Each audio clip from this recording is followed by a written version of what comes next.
Les États-Unis ont toujours été considérés comme l'épicentre du pouvoir mondial. Mais en coulisses, leurs décisions étaient souvent remises en question par ceux qui ressentaient directement les impacts de leur influence. Dans un petit bureau à New York, Bill Clinton examinait de vieux documents concernant ses voyages en Afrique pendant sa présidence. Il n'avait jamais imaginé que ses souvenirs le hanteraient des décennies plus tard.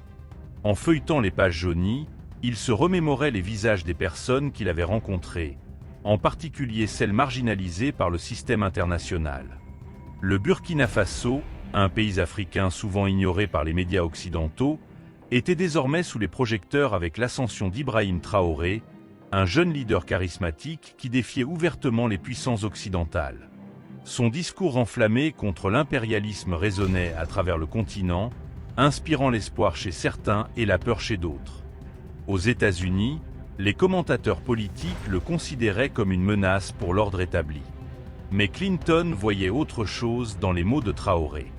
Un matin, en regardant un discours de Traoré sur une chaîne d'information internationale, Clinton ressentit une pointe de nostalgie. Il réalisa que les critiques de Traoré sur le système mondial faisaient écho à certaines préoccupations qu'il avait lui-même rencontrées, bien que silencieusement, pendant sa présidence. L'injustice historique qui imprégnait les relations internationales était quelque chose qu'il comprenait bien, mais qu'il n'avait jamais osé affronter publiquement. Le même jour, Clinton reçut une lettre inattendue de son ami proche, James Carter, un ancien diplomate ayant travaillé au Burkina Faso. Carter écrivait sur la tension croissante entre la nation africaine et l'Occident, exhortant Clinton à utiliser son influence pour promouvoir un dialogue plus équitable. Cette lettre fut le déclic dont Clinton avait besoin pour prendre une décision audacieuse. Pendant ce temps, à Ouagadougou, la capitale du Burkina Faso, Ibrahim Traoré s'adressait à une foule enthousiaste. Il parlait de la nécessité d'une autosuffisance économique et dénonçait les pratiques néocoloniales qui maintenaient son pays sous domination. Ses alliés les plus proches, dont Mariam Diop, une activiste locale, et Amadou Koné, un diplomate expérimenté, l'encourageaient à continuer de pousser pour le changement. La tension entre les deux mondes était évidente. Alors que Traoré gagnait un soutien populaire au Burkina Faso, les États-Unis commençaient à voir sa position comme une menace directe pour leurs intérêts stratégiques. Cependant, Clinton savait qu'il y avait quelque chose de plus profond en jeu, au-delà des politiques partisanes ou des différends économiques. À ce moment-là, il décida de faire l'impensable. Il rompit son silence et publia une déclaration publique soutenant Traoré. Il savait que cela provoquerait une controverse, mais il estimait aussi que c'était nécessaire pour exposer les failles du système qu'il avait contribué à construire. Il était temps de confronter son propre passé. La décision de Clinton marqua le début d'un des épisodes les plus incroyables de la géopolitique moderne, un événement qui choqua le monde et força beaucoup à repenser leur position sur le pouvoir, la justice et le leadership. Les mots de Clinton résonnèrent comme un coup de tonnerre dans les couloirs du pouvoir américain. Lors d'une interview télévisée en direct, il déclara que les nations africaines avaient le droit de déterminer leur propre destin sans interférence extérieure. Cette phrase simple mais puissante suffit à ébranler les fondations des médias et de l'establishment politique. En coulisses, les commentateurs politiques tentaient de comprendre ce qui avait motivé Clinton à faire une telle déclaration. Certains l'accusaient d'opportunisme politique, tandis que d'autres spéculaient qu'il cherchait à se racheter pour ses propres actions passées. Quel que soit le motif, l'impact fut immédiat et écrasant. Au Burkina Faso, Ibrahim Traoré reçut la nouvelle avec prudence. Il savait que le soutien de Clinton pouvait être une arme à double tranchant, renforçant sa position tout en le rendant cible de critiques encore plus virulentes. Mariam Diop, sa conseillère principale, suggéra de saisir l'opportunité pour amplifier son message. Traoré répondit avec un discours encore plus ferme, citant directement les mots de Clinton et les utilisant comme munitions dans sa lutte contre l'influence étrangère. Il souligna que le soutien de Clinton n'était pas une bénédiction, mais une confirmation que ses critiques du système mondial étaient valides. Aux États-Unis, la réaction fut chaotique. Les journalistes débattaient vivement des implications de la déclaration de Clinton, tandis que les politiciens tentaient de minimiser son impact. Cependant, le public était divisé. De nombreux Américains commencèrent à questionner la légitimité des interventions occidentales en Afrique. Clinton, de son côté, resta ferme dans sa position. Il envoya des messages diplomatiques subtils réitérant son soutien à Traoré et critiquant implicitement les pratiques néocoloniales. Ces messages causèrent un malaise à Washington, mais déclenchèrent également des débats importants sur l'avenir des relations internationales. Le conflit ne faisait que commencer. Alors que Clinton faisait face à la colère de ses pairs, Traoré consolidait sa position de leader révolutionnaire. Les deux hommes savaient que leurs actions auraient des conséquences durables, mais aucun n'était prêt à reculer. La tension entre les deux mondes continuait de croître, alimentée par les mots de Clinton et les réponses fermes de Traoré. Le monde attendait avec anxiété la suite des événements. Dans les jours suivant la déclaration de Clinton, les médias américains entrèrent en ébullition.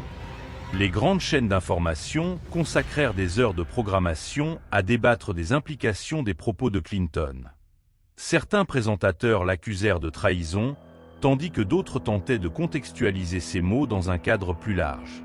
Cependant, ce qui ressortait le plus était la division croissante parmi les téléspectateurs.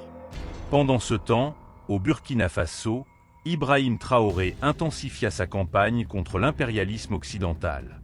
Il organisa une série de réunions avec des leaders locaux et des activistes pour discuter de la manière de tirer parti du soutien inattendu de Clinton.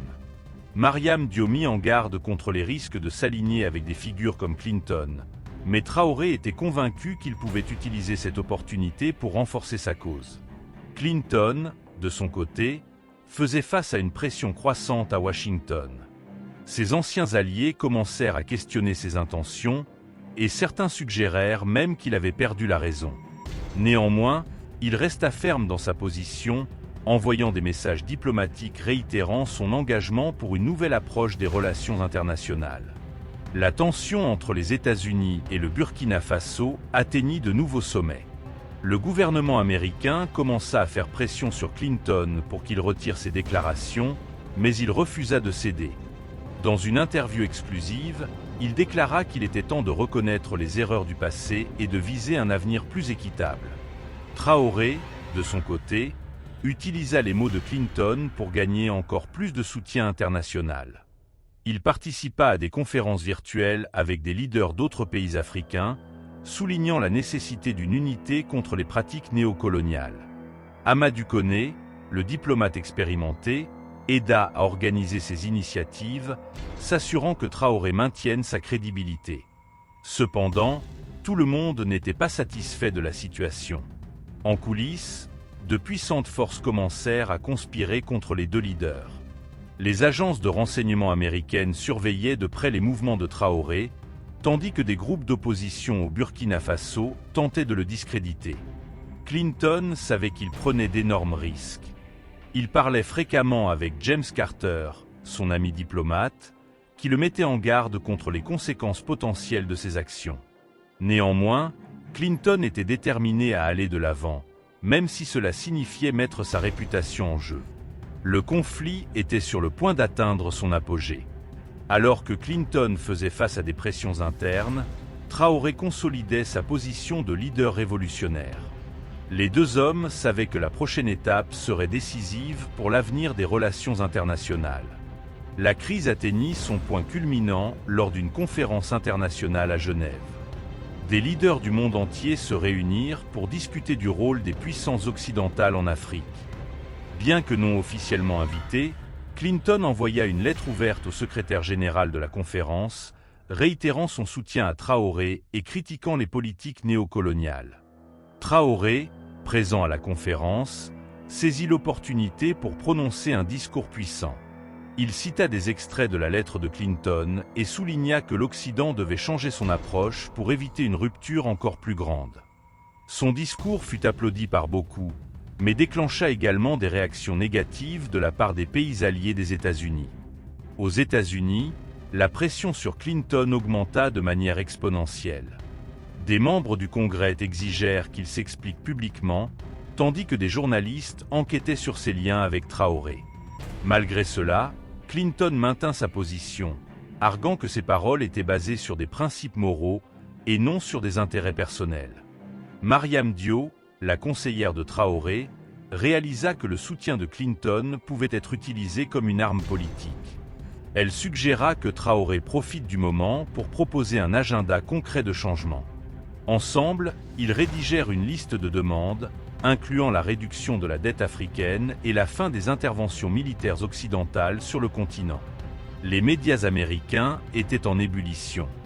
Des débats animés dominaient les programmes télévisés, tandis que les experts tentaient de prédire l'impact des actions de Clinton et de Traoré. Certains prévoyaient une rupture irréparable dans les relations entre les États-Unis et l'Afrique, tandis que d'autres voyaient une opportunité pour des réformes significatives. Clinton, conscient du chaos qu'il avait provoqué, décida de franchir une nouvelle étape audacieuse. Il annonça qu'il effectuerait une visite diplomatique au Burkina Faso, un geste symbolique qui laissa le monde stupéfait. Cette décision fut perçue comme un ultimatum à l'establishment politique américain, le forçant à repenser ses priorités. Traoré reçut la nouvelle avec prudence, mais avec enthousiasme. Il savait que la visite de Clinton pouvait consolider sa position de leader mondial, mais le mettrait également sous un examen encore plus intense. C'était un risque calculé, mais nécessaire pour atteindre ses objectifs. Le point culminant de la tension était sur le point de se transformer en une nouvelle phase. Alors que Clinton planifiait son voyage, Traoré se préparait à accueillir l'un des leaders les plus influents du monde dans son pays. L'avenir des relations internationales dépendait du succès de cette rencontre. L'arrivée de Bill Clinton au Burkina Faso fut un événement historique. Des foules se rassemblèrent dans les rues de Ouagadougou pour apercevoir l'ancien président américain, tandis qu'Ibrahim Traoré l'accueillit avec une cérémonie simple mais significative. La rencontre fut retransmise en direct dans le monde entier, symbolisant un moment de rupture dans les relations traditionnelles entre l'Occident et l'Afrique. Pendant son séjour, Clinton visita des communautés locales, des écoles et des centres communautaires, écoutant les histoires des personnes affectées par les politiques occidentales. Il reconnut publiquement les erreurs du passé et souligna la nécessité d'une approche plus équitable dans les relations internationales. Ces déclarations furent considérées comme un signe clair de changement. Traoré, de son côté, utilisa la visite pour renforcer ses demandes. Il présenta à Clinton une liste détaillée de propositions, incluant la réduction de la dette africaine, des investissements dans une infrastructure durable et la fin des interventions militaires occidentales sur le continent. Mariam Diop et Amadou Koné aidèrent à rédiger ces propositions, s'assurant qu'elles étaient pratiques et réalisables. Aux États-Unis, la visite de Clinton au Burkina Faso déclencha des débats animés. Certains le critiquèrent pour avoir légitimé un leader considéré comme radical, tandis que d'autres voyaient ses actions comme une étape nécessaire pour réparer des décennies d'injustice. L'establishment politique était divisé et les tensions internes continuaient de croître. Clinton savait que sa visite était risquée, mais il croyait également qu'elle représentait une opportunité unique pour promouvoir un changement réel. Il annonça qu'il travaillerait pour mobiliser un soutien international pour les propositions de Traoré, s'engageant à utiliser son influence pour faire pression sur les gouvernements et les institutions financières mondiales. Pendant ce temps, Traoré faisait face à des défis internes. Des groupes d'opposition au Burkina Faso tentaient de le discréditer, l'accusant de s'aligner avec des figures occidentales pour gagner du pouvoir. Cependant, il resta ferme, soulignant que son objectif était toujours le bien-être de son peuple, indépendamment de ceux qui le soutenaient. Les médias mondiaux étaient en ébullition.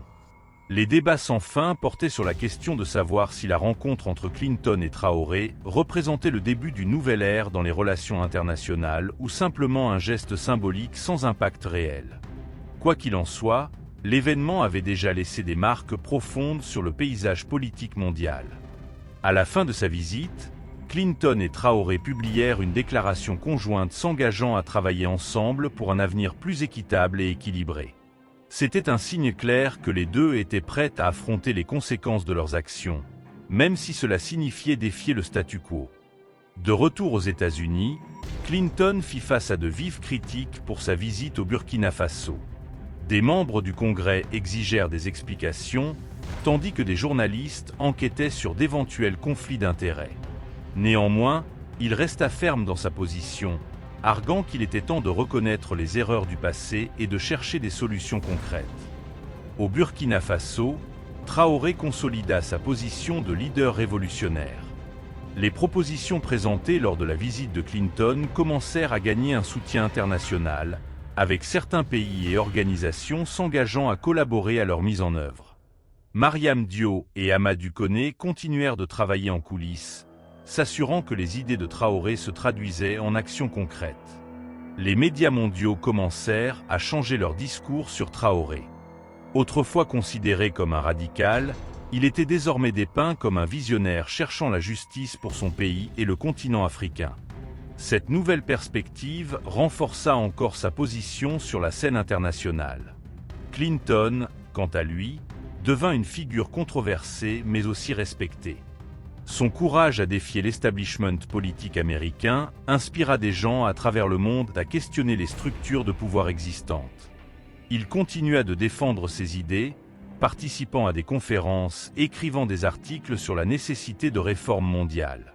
L'impact des actions de Clinton et de Traoré se fit sentir dans diverses parties du monde.